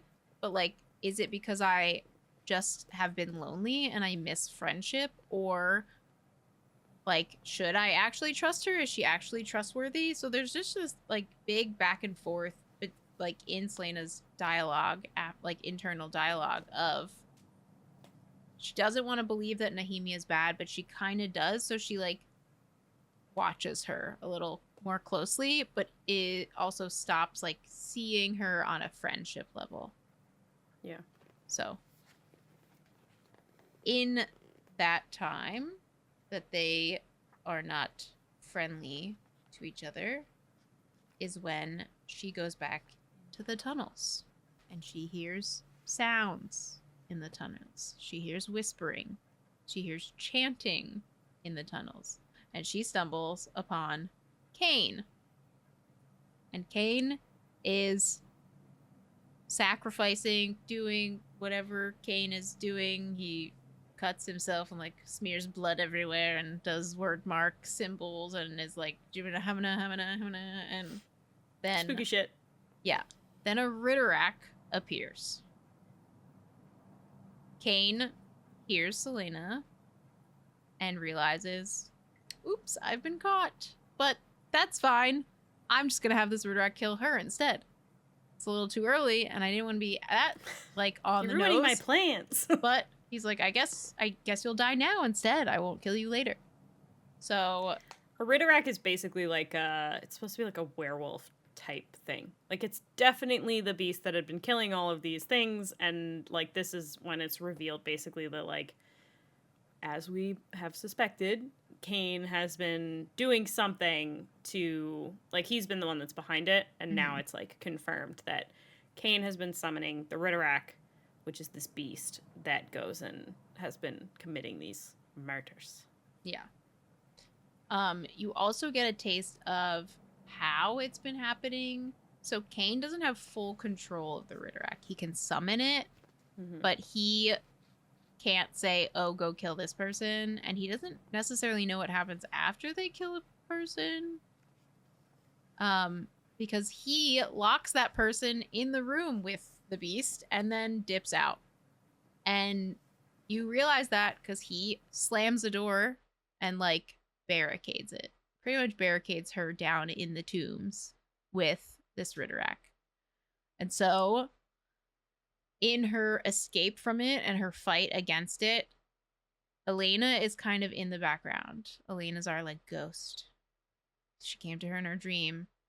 She kind of gives her like hints of like which path to take by like these breezes. Like there's talk of like, I feel a breeze this way and I like feel a sense or a pull. Like there's a light, there's like something pulling her in a certain direction. You come to find out that it's Elena is like trying to save her and like pulling her in the direction of the sarcophagi, and it pulls her in the direction of our sword that we talked about earlier. And so Damaris! Yes. She utilizes Damaris, which is Gavin's sword, to slay the Ritterak. She then puts it back, which is I thought was great. She didn't like take that it with her. That was a choice. Yeah. Choice she makes to not I take immediately the was like, why would you not sword? take the sword with you to protect yourself? She also doesn't tell anyone about the sword. Yes. She just leaves it there. She utilizes the sword, kills the Ritterak, also, Cain and then knows that you know now. Like, why would you not take the sword? Yeah. I would have taken it for protecting myself, but you know, whatever. She then leaves, and in leaving, she realizes that Ritterak bit her, and on her hand. And she is climbing out of the tombs. She's getting a little dizzy. She's getting a little like, what's happening to me? Like, I don't think I'm that injured.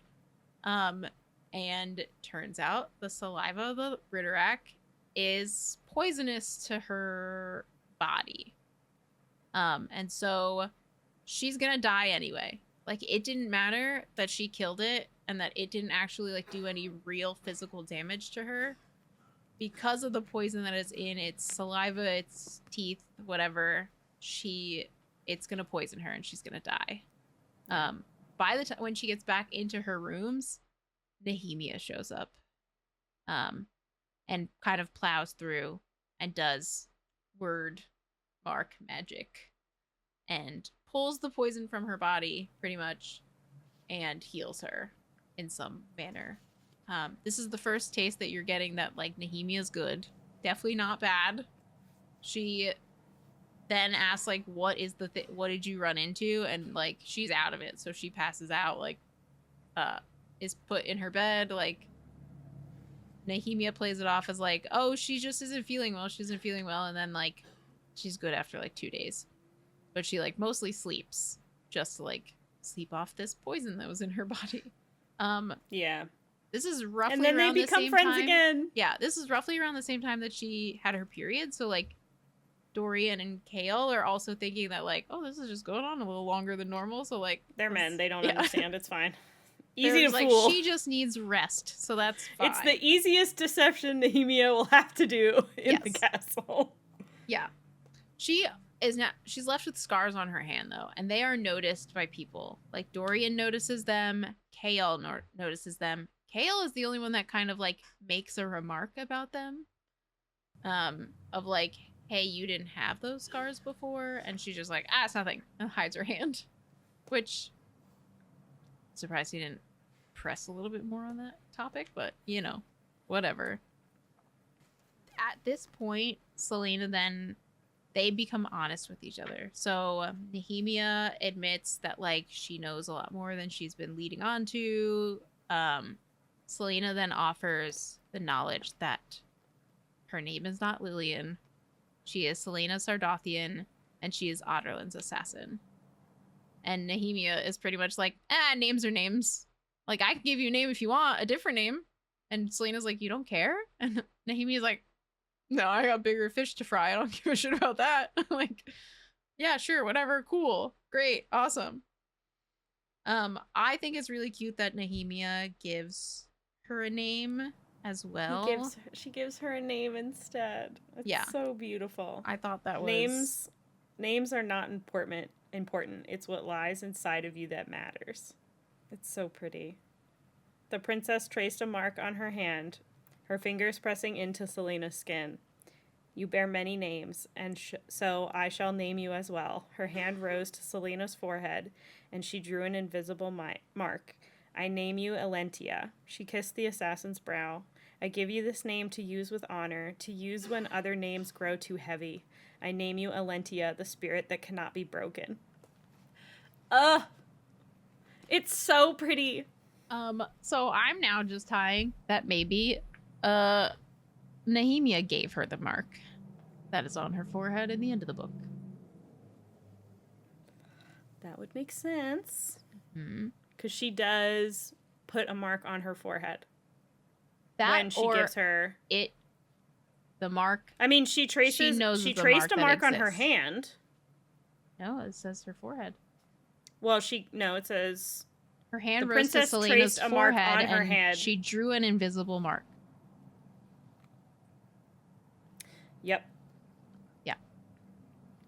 So I think my theory is that this mark has always been there. Because she heals her. She has some magic. Yeah, I believe this mark has always been there, and this is the point where Nehemia either has seen the mark herself, like it hasn't flared in Selena yet, but Nehemia, because she's the master of word marks, she knows that the word mark exists, and so she traces where it is located on Selena, or she gives the mark to Selena. It would be one of those two things. Yeah, and she tells Nehemia almost everything. Yeah. Although she doesn't mention Cain at the time or the Redorak. Yes. So that is like still one of the only things that she doesn't tell anyone about. She doesn't know, and she just doesn't trust. She doesn't trust anyone yet.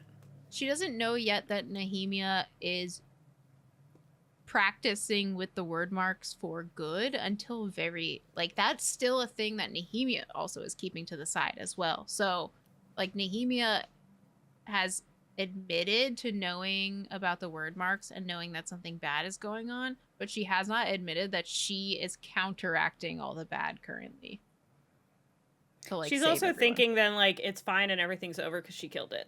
Yeah. Which I also thought was naive as fuck, Silly but girl. sure. Silly girl, we're in book 1. Besides, I killed it. It's over. Elena's mysterious evil is vanquished. Yeah, all right, bud.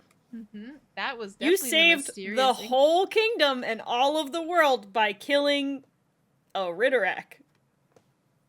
Easy. Just a walk in the park. So all these things have been occurring, and at the time, the King of Otterland has been out gallivanting or doing whatever the King of Otterland is doing. He returns. He left with a lot of people, and he returns with nobody. It's just him. And so this is the first thing that Kaol notices. He notices that the king came back, and he's like, how did the king survive, but not a single person in his travel party survive? At this time, also, they find out that 500 Ilwayan people were killed in the same event. And the king is the only one that survived that event and made it back. I think this sets up the king a lot. This one sets up Kaol and his development as a character. He is very much like, oh, I don't know if I trust my king. How is that possible? A true king would go down with his men, or would protect his men, or would protect his people. And so it's very telling to Kaol that something else is going on, and how did he survive, or why did he survive? Did he run? Like, what's going on there? I think that becomes a big pivoting point for Kaol as well, is this knowledge that the king came back with nobody. He also then brings it to Celaena's attention that he does not agree with the fact that 500 people died. And he repeats it a lot. He repeats it to her of like children and women and people, like, not rebels. Like, children can't be rebels. And that is a concept that he plays over and over in his inner dialogue of children cannot be rebels. So there was no justification. Like, he couldn't come up with a justification as to why children were killed. So, because they were on their way to Endovir. They were being taken to Endovir, which is the same place that they took Celaena out of. And I think the story was that, like, some of them they tried to, like, rebel, or they tried to escape, and they were all killed. But he can't find any justification as to why, of the ones that were killed, why the children and the women were killed. mm-hmm. And why the people who weren't trying to escape were killed, despite the fact that, you know, it was just, they were going to Endovir anyways. It's prison. Yeah. Horrible prison. It's a slave camp, pretty much. Yeah. Yeah. So you just can't justify it. This then kind of sets up some other things. There's another trial. Kane's being a piece of shit as he normally is. He's taunting people. Her buddy. He is the champion of the king of pieces of shit. Yeah. Duke Parrington. Yeah. So he is taunting people. I have a highlight from Nox. We didn't really introduce Nox as a character, but Nox is another champion.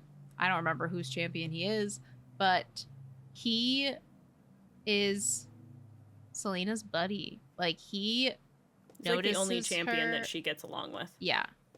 He notices her as being more than she seems pretty early on, and he asks her for advice on many challenges and many techniques when they're training. So they end up training together throughout the book.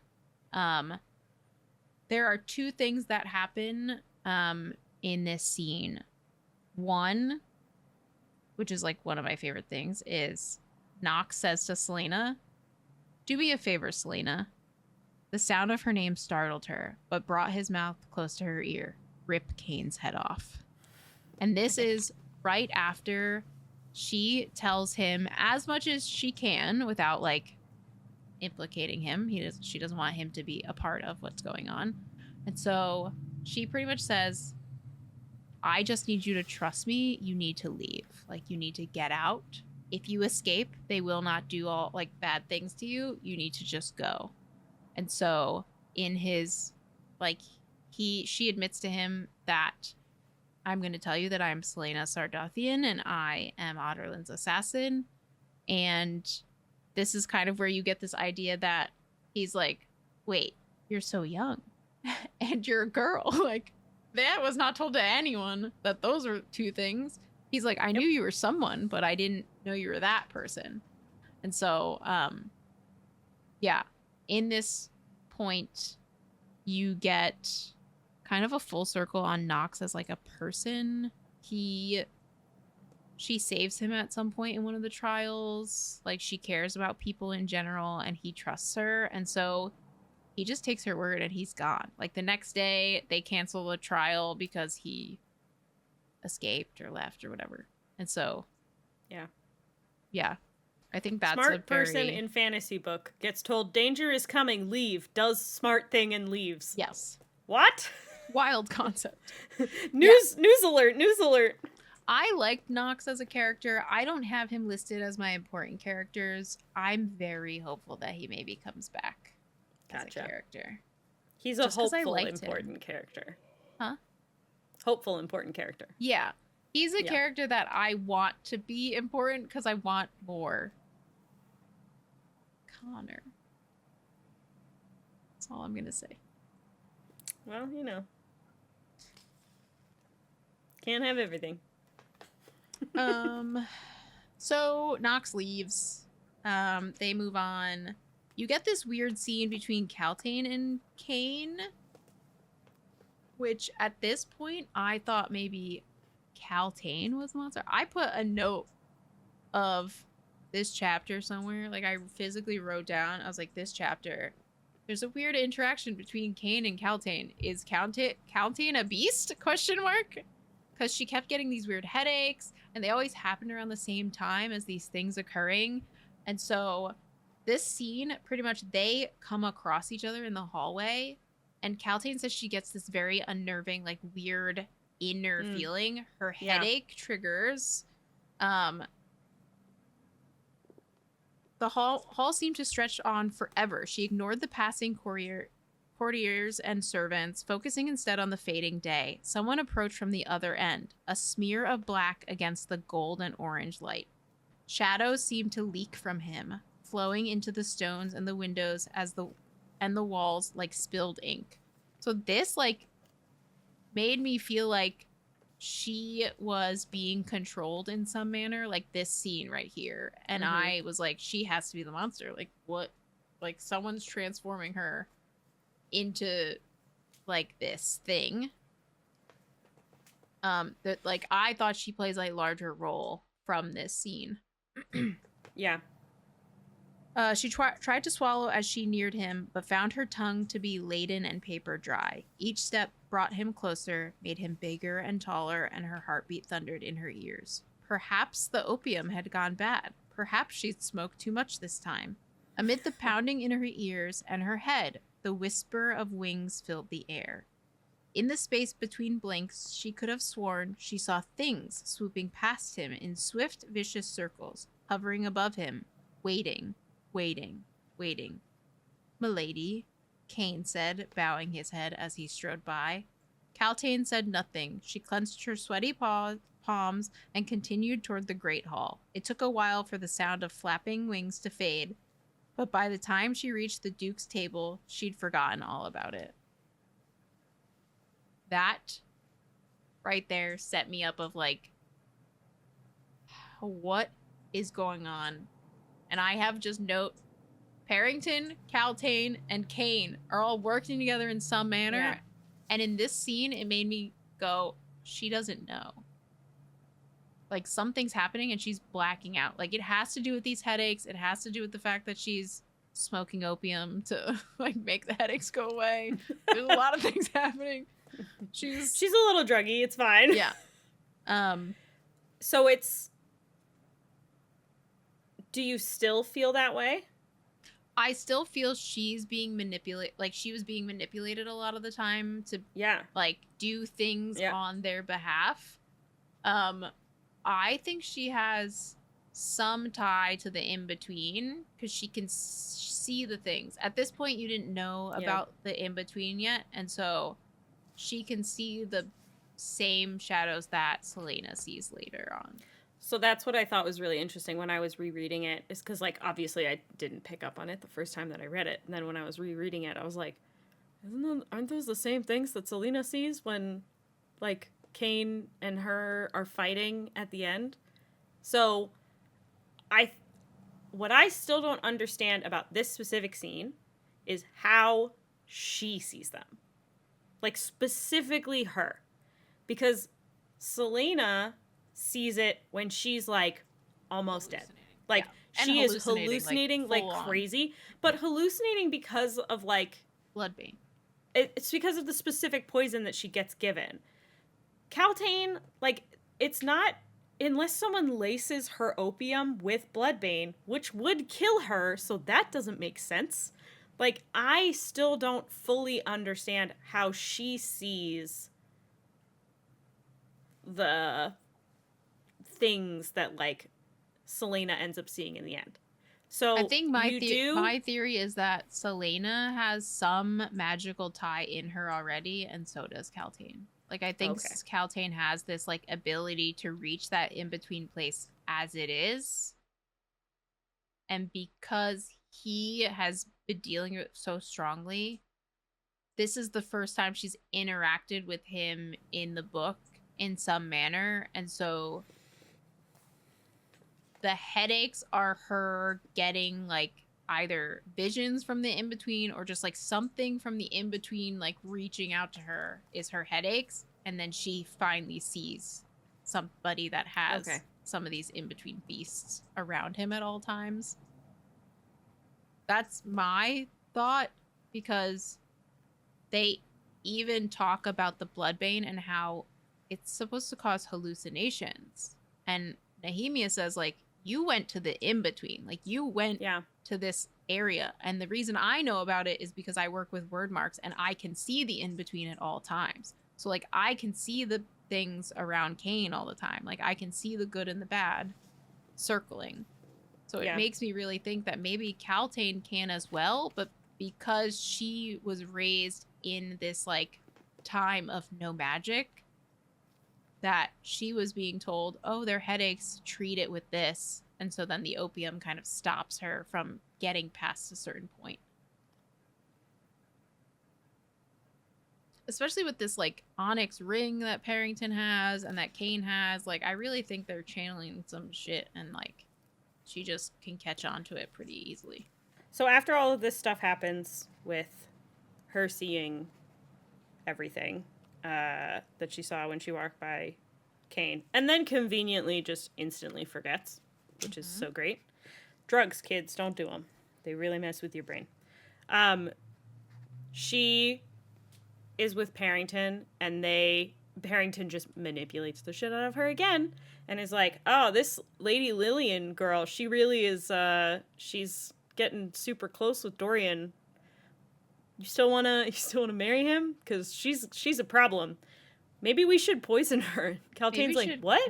Help her not. Huh? You want me to do it? Well, I can't do it. It'd be very obvious, and I would protect. It'd be so obvious if I did it. And we don't even have to kill her per se. We can just, like, poison her so she's really weak. So she loses the battle. Then Kane will kill her because their final challenge is, like, tomorrow.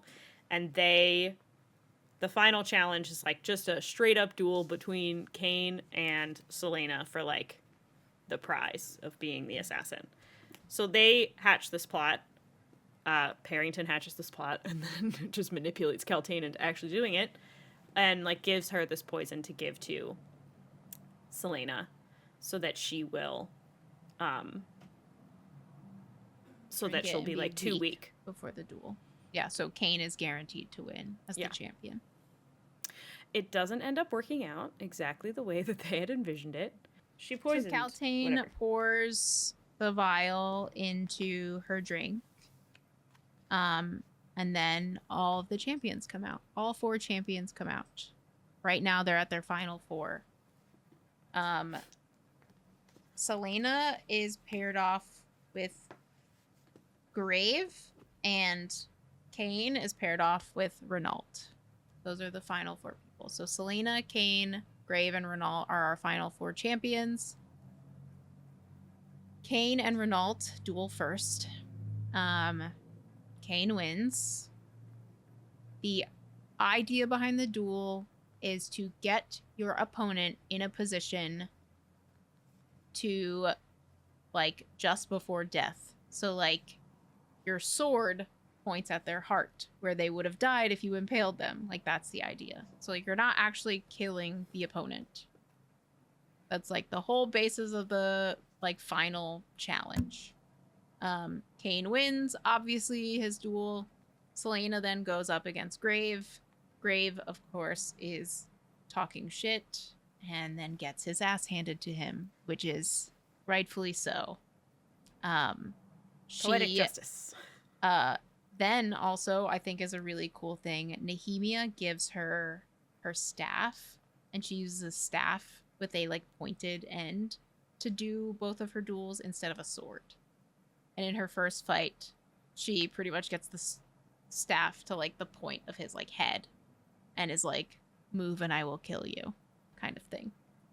And he spits on the ground and calls her a bitch. And she's just like, yeah, and? Like, good on you. Perfect. Great. Can I help you? So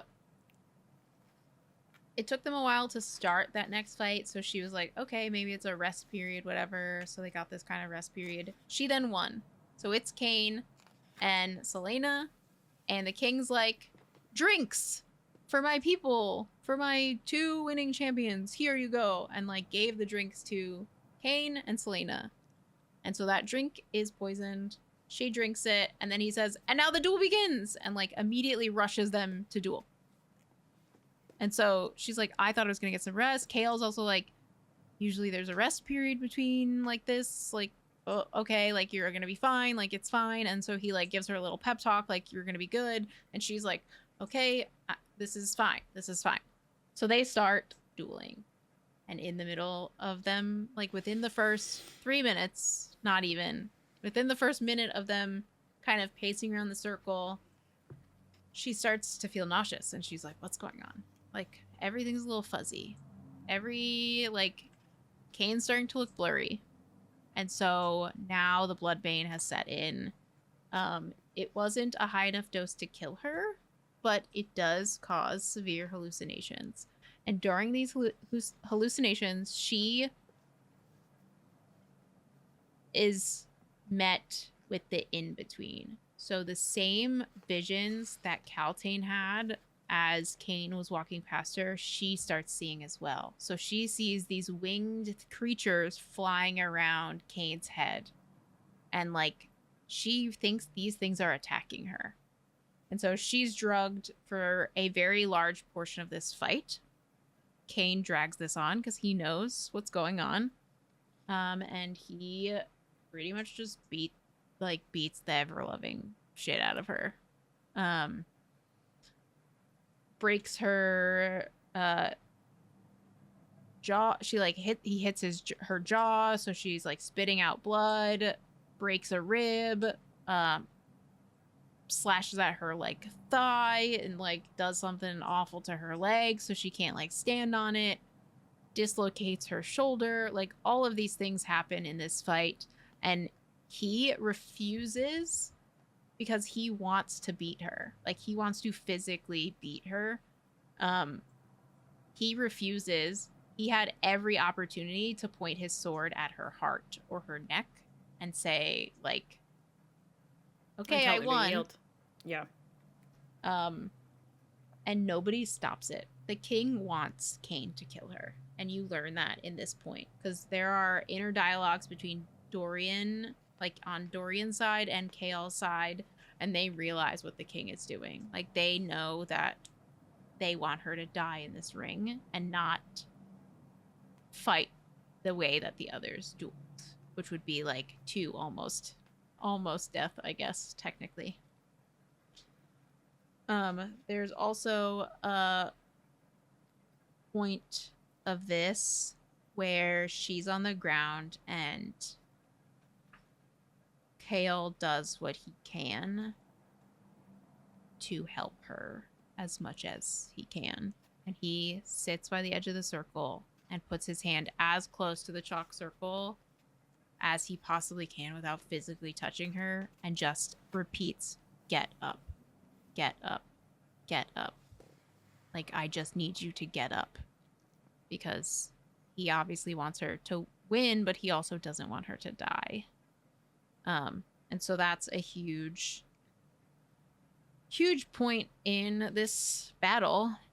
She then also notices Nehemia. Nehemia comes down and is like under a cloak and is like doing like some heebie-jeebie stuff with her fingers and like doing word marks and like with her hands and like trying to like. She realizes that Selena's poisoned, and so she uses her powers to pull the poison from her body. And she brings Elena to kind of this in-between. So Elena shows up, and she's fighting all the monsters in the in-between that are trying to attack Selena. In the real world, Selena just looks like she's going crazy. Like, she's swiping at the air and nothing's there. Cain's laughing because he sees it, but no one else sees it, so they just think she's like losing her mind. And so that all occurs.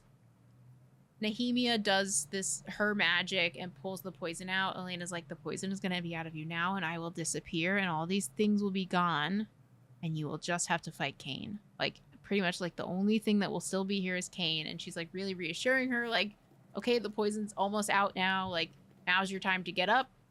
And then she gets up and she gets Cain down so fast. Like, she stands up on like nimble legs. He's taunting her. He's like, "What, are you not feeling well? Like, I really thought you were stronger than that." And she just takes the edge of the staff and stabs it through his right side, and he falls to his knees, and she flips around behind him and then takes the point and puts it at his throat and says something along the lines of like, "You move and I will decapitate you." And so he concedes, and then the king says that she is the victor. And so of course Kael and Dorian run up to her of like, "You're very injured." Dorian, of course, like outranks Kael in this scenario because they're a thing, sort of. And he is like, "Get a medic, blah, blah." And as Kael is turning around, he notices Cain look at the king, and they nod at each other, and he pulls out a dagger and charges at Selena. And without hesitation, Kael pulls his sword out and impales Cain through the heart and kills Cain to protect Selena. This part I loved because Kael sitting there on the edge of the circle, just like putting his hand as close to the line, pissed me off so much. I was like, dude, I get it. Cool. Like, you're doing what you think you can at the time, but this is not what I come to my fantasy romance for. I want burn the world, please. Don't touch anyone that I love, people. And your little tiny itty bitty hand of support telling someone to get up. Get out of here. No. Yeah. I hate it. Disgusting. Yeah. So at least he redeems himself slightly and is like, now he's killed someone for her. I'm like, all right, progress. Hmm. You have This is also crossed the line of black and white, and you are now in morally gray. yes. This is also the first time he has killed someone. Yeah. It's a very big deal. And there's still like, I don't know, 10 chapters left after this point. This is our Sarah J. Maas 100 to 50 pages of just where everything chaos. happens. Yeah. And so Kale is stressed about the idea that he killed someone, and he's also stressed about the idea that he killed someone and doesn't feel bad about it. And if given the same scenario, would have done it again. And so that's hard for him to come to, because in his mind is if you kill someone or if you do these types of acts, you are bad. And so he really thinks that he's not a good guy right now. And so that's hard for him. Literally, after this like, happens too, a page later too is when Dorian is like, I'm in love with her.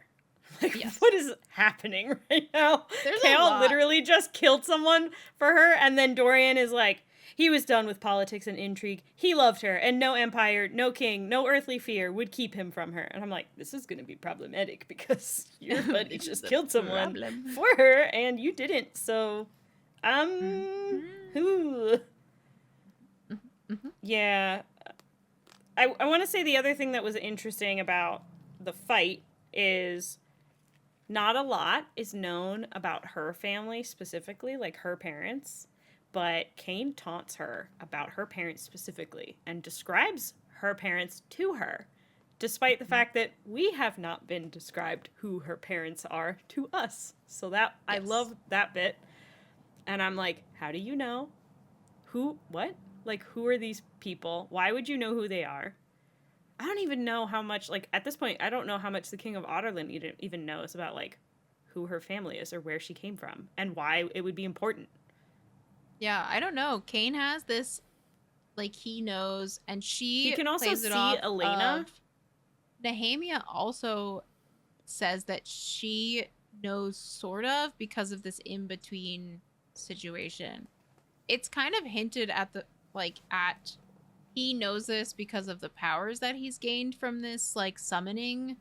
But it doesn't, I think it's hinted at that, but it's not really, like, I don't feel good in the idea that that is exactly what's happening. It's not explicitly written enough for us to say that's what it was. But there's some strong hints. Selena believes to be what's happening. And so Selena's pretty smart. She's smarter than me, so I'm going to go with it. Yeah, I don't necessarily believe that's what's happening, but at the end, when Kale asked her about it, he was like, how did Cain know that stuff? And she goes, I don't know. Because she genuinely doesn't know.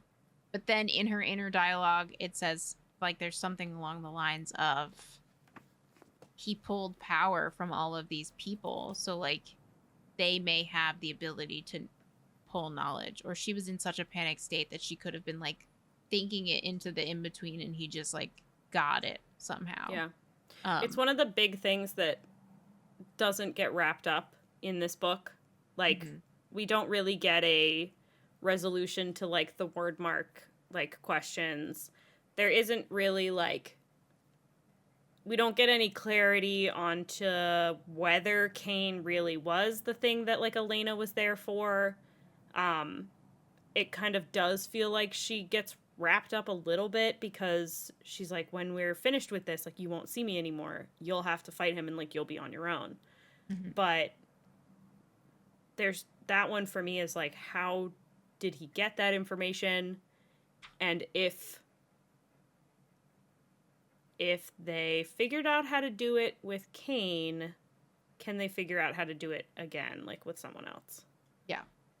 Like, it's not explained, like, how he has access to the in-between or anything like that. So that's, like, a big question at the end of the book. which is Selena and exciting. Nehemia have a lot of conversation around the idea of it being possible to use the word gate or the word marks to go to Mm-hmm. other places to get more beasts. Like, is this possible still?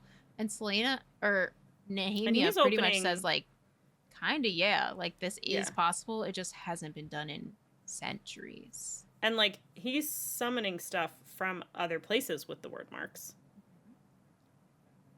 So the Yeah. word marks are just a big question mark, which is what we love in our fantasy books. She then, Um, this is also yeah. where the word mark for her forehead shows up. Like when she comes back, it shines. And that's when she pretty much takes Kane down. And like everyone sees it too. Like the Yes. King of Otterlin also sees it, which Yeah. is not great No. because he already doesn't like her. Hmm. And now he's like, what's going on with the word marks when I've Why banned does magic? she have them? And now she's won. So Hmm. now she is the king's His king. champion. Yeah. Like he kind of he's done this whole thing. He's brought all of his nobles there. Like, you know, he obviously doesn't have a huge problem with killing a bunch of people. So it's not the safest place on the planet for her right now. But she's now the king's champion. And that's kind of like where the book kind of wraps up, is like her and Dorian have had this kind of flirtation situation ship that she Hmm. kind of calls, because she's like, I'm the king's assassin now, you're the king's The son, like prince. I'm Yeah. gonna have to go focus on like doing whatever he wants me to do, and My can't, main goal is my freedom and not I have to get out, I this. can't be in this thing, Yeah. this In is four not, years, I'm leaving this castle. Like, I'm yeah, not going to be I here will anymore. not stay here for you. Yeah. So she ends that situation, and then like I thought the last scene was kind of nice of her and Kale kind of having a conversation, and he's like, "Do you want to know what your first assignment is?" And she's like, "Just tell me tomorrow." And they Yeah. like walk off into the sunset or whatever. Yeah.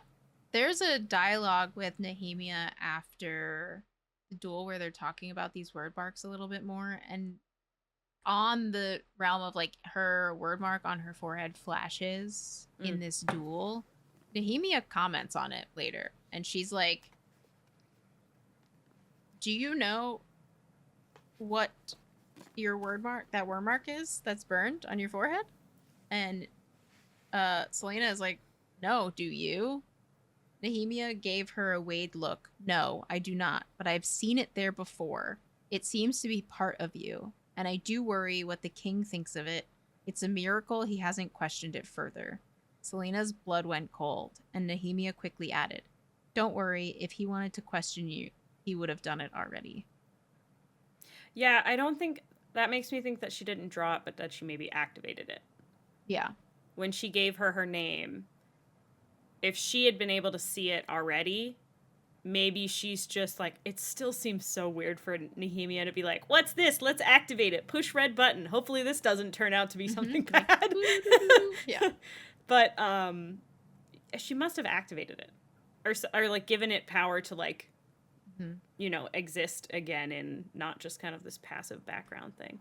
That or her interaction with Elena in general kind of activated it and like woke it up, Possible. because Elena came to her in her dreams and could have been like, because she had that connection now, it like flares when she uses it or interacts with things that are of like material or of like magic.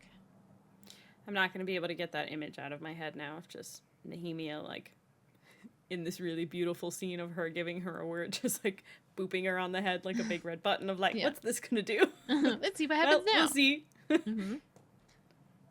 This then brings kind of after this, there's conversation where the king kind of banishes Caltaine, and she tries to defend Yeah, because herself Parrington of like, throws her under the bus and is Yeah. like, she did it. It's like, fuck you, you the piece thing of shit. is, the best, what I think is great is like the king knows. Like the king knows that Parrington did this. Yeah. And he knows that like she's not of any Mm-hmm. real danger to him.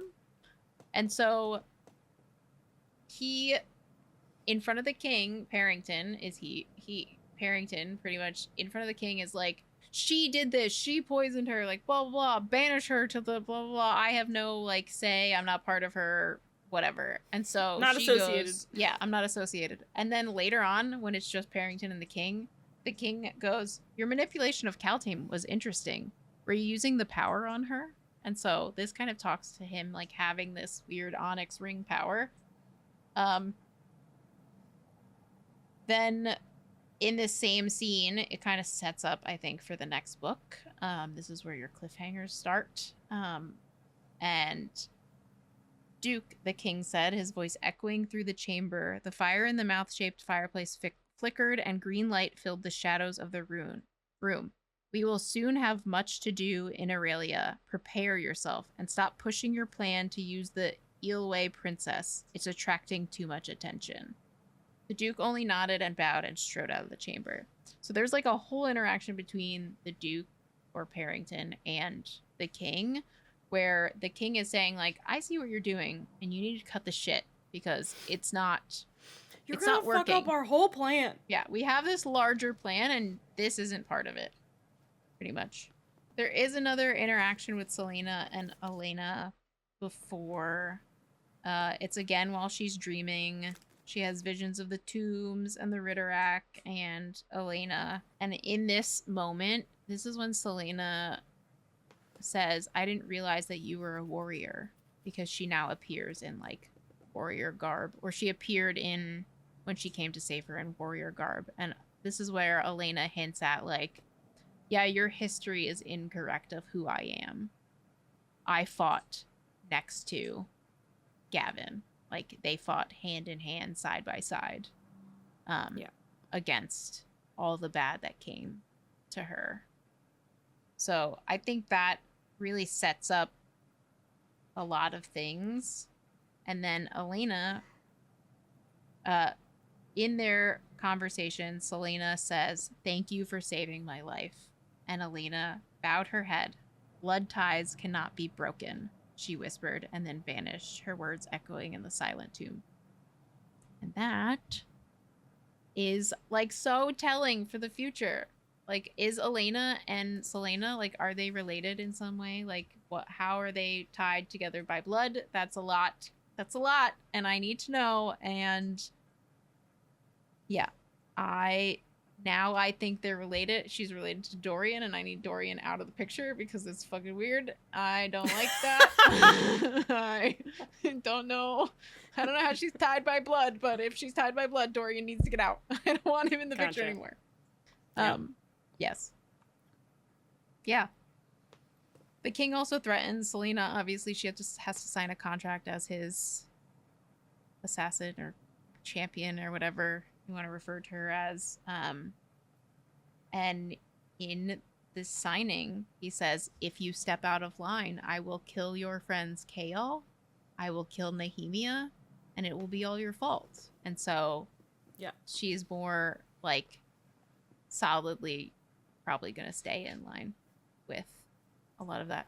And that is that's where the book ends. The book ends with all of these little cliffhangers of she has now signed a contract. She is officially the king's champion, and she has all these weird ties with Elena that we don't know. Like, there's just a lot of things. I really enjoyed the book, like, overall. Like, I think it was great. And I'm excited for book 2. The next one. I've been told it only gets better. I would agree. I would love to end on this one quote just because I completely forgot about it, but it is still my favorite quote from the whole book. In this scene, Dorian and Selena are playing pool, and he's trying to teach her how to play pool. And she says, if you don't stop feeling and start instructing, I'm going to rip out your eyes and replace them with these billiard balls. It's my favorite line of the whole book. It's just the best. There's so many little sassy things between them, and it's wonderful. I still think he makes a really good point when he makes the joke about, like, if their love story or whatever was a book, that it would be a bunch of ceaseless banter. I'm like, yeah, Ceaseless banter initiated by you, literally all of the time. You are the problem. Yeah. Thanks, everyone, for checking out the podcast and listening to Kat's fantastic reactions to Throne of Glass. We hope that you enjoyed your time here with us. Go ahead and find us at the Smut Peddlers on YouTube, Instagram, and TikTok. We'll make sure that our schedules are posted and give you guys some updates along the way in between our episodes. Thanks, everyone. You'll get some additional content. Goodbye! Bye!